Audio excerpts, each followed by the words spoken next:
વરસાદ. આપણે સુરત સિટીમાં વરસાદ નથી, પણ આજે અમારા ગૌઢા બાને દશા વીજી હતી ને સાંજે તેનો વરસાદ લઈ રહ્યા હતા. એટલામાં જ અમારા બધા બૈરાઓ જમી લીધું હતું, ભાઈઓ જમવા બેસવાની તૈયારી હતી. એટલામાં જ તે વાવાઝોડું ચાલુ થઈ ગયું અને કોઈ પણ જીમા નથી.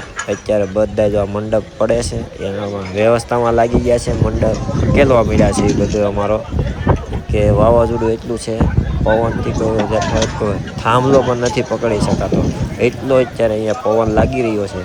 વાડીમાં બધા અમારા ભાઈઓ જે પ્રસાદ લેવા પધાર્યા હતા ને તે બધા આ સેવામાં લાગી ગયા છે.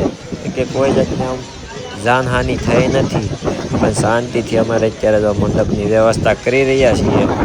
એટલે અત્યારે એટલો વરસાદ છે, પણ વાવાઝોડું તો ફૂલ છે. અત્યારે તો અહીંયા આપણે સુરત સિટીમાં વાંધો નથી, પણ ગામડે અત્યારે વરસાદ બહુ જ છે. આપણે સુરતમાં ઘણી જગ્યાએ ઝાડવા પડી ગયા છે.